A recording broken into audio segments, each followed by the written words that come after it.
Welcome back, everyone. If you were traveling this holiday weekend, you probably noticed that the airports were in disarray. Thousands of flights were delayed or canceled across the country.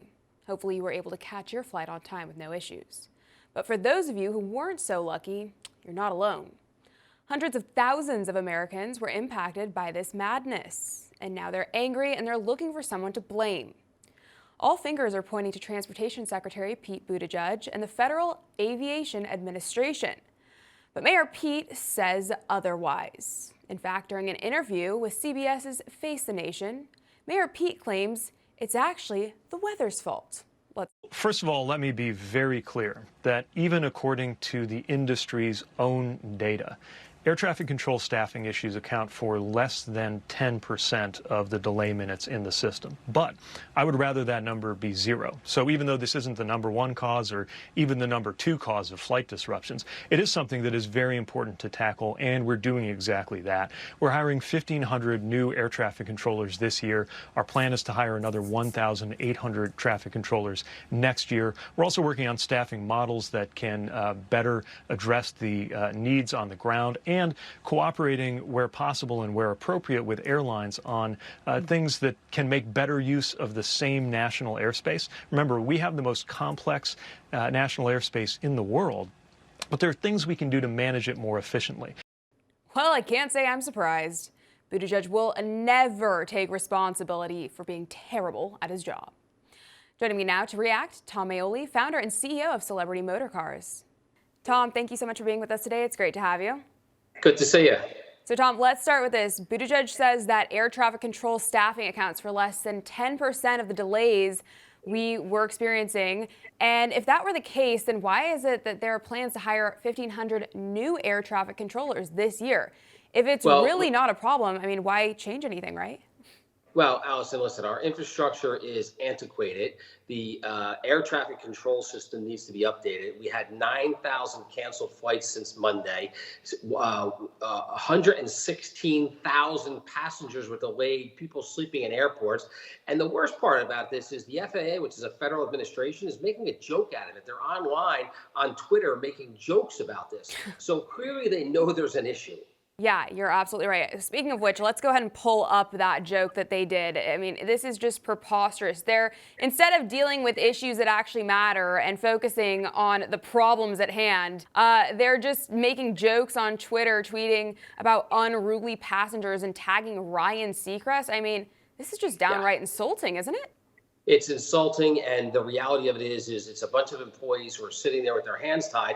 They really know there's nothing they can do. I mean, the federal government has to step in, the White House has to step in, and they have to start rebuilding our transportation system. It's antiquated. When you fly overseas and you look at all the other countries that are out there, we are so far behind. Our airports are falling apart. Our airplanes our fleet is aged, and the White House is doing nothing about it. But what we are doing is we're trying to spend $66 billion a year to relieve student loans over the next 10 years, which is about $600 trillion for people that have borrowed the money. I don't know where I come from. If I borrowed my neighbor's lawnmower, I need to give it back. How do these people get away with not paying back their student loans? And our transportation system is falling apart.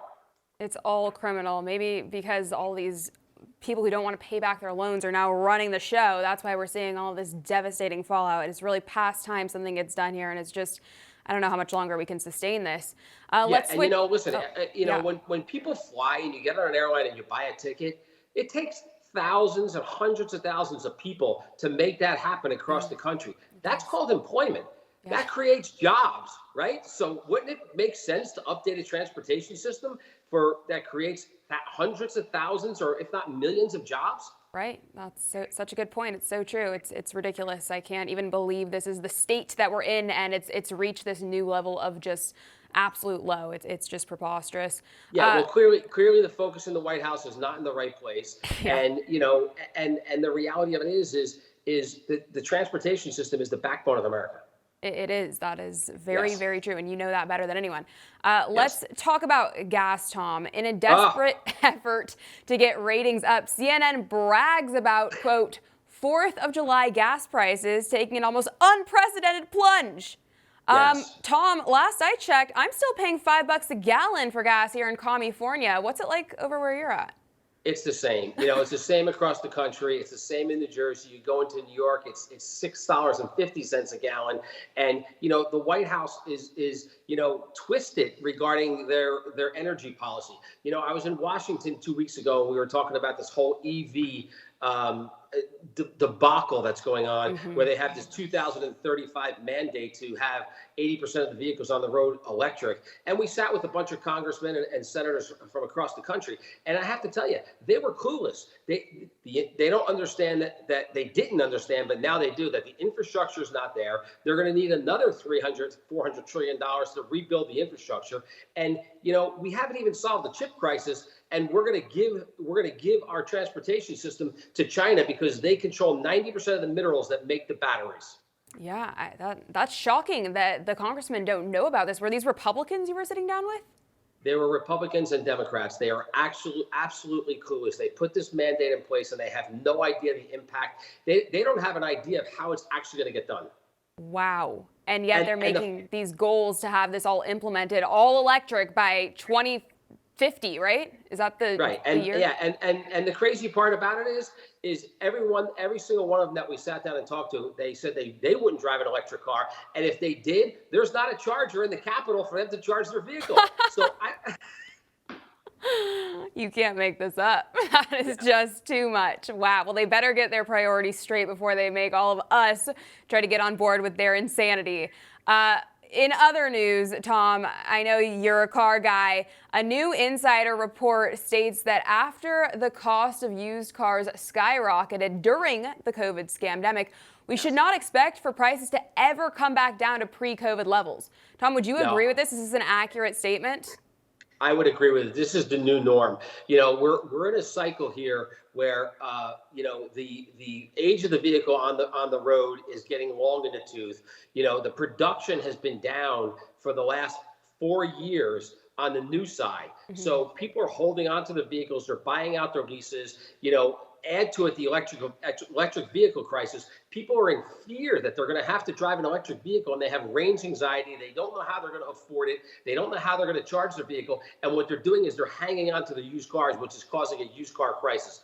I don't see this. I don't see the prices changing on used cars. In fact, I think they're going to go up.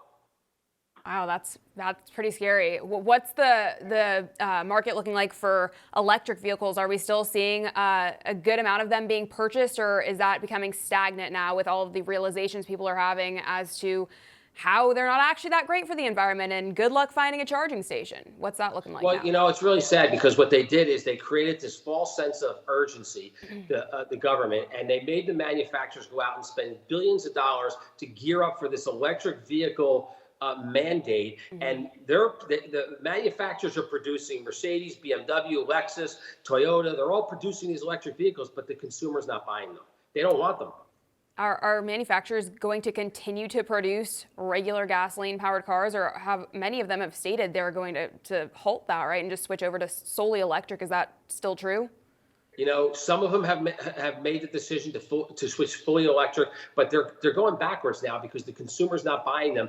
And you know, it's interesting because in the car business, we run into what's called the model year cycle, where we're sitting on 2023 vehicles, but you know, by August or September, the 24s should be hitting the floors. And if the consumers are not buying these 23s, there's going to be hundreds of thousands of 2023 electric vehicles that the manufacturer can't give away. Wow. So do you think we could see the price of new cars going down if they're trying to get rid of all the stock?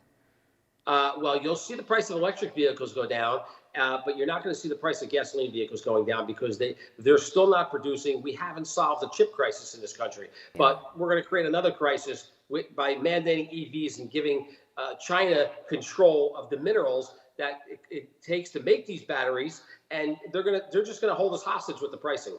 It is such a mess. Well, Tom, thank you so much for joining us today and shedding light on these very important issues. Hopefully someone can get this back in order. We need some serious help here. Tom, where can people find you and follow you for more? We need the tail to stop wagging the dog. Yes, please. That would be great. Thank you so much, Tom. Take care. Good to see you. You too. For all our viewers asking where One America News is heading in the future, we would like to introduce you to OAN Live. OAN Live is the best way to stay up to date on all of the hard-hitting, straight-shooting, national and international headlines. And And the best part is, OAN Live is only $4.99 per month. All the credible, honest, unbiased reporting One America News offers at a fraction of the cost of cable. Just go to OANN.com to easily sign up for OAN Live and stay informed.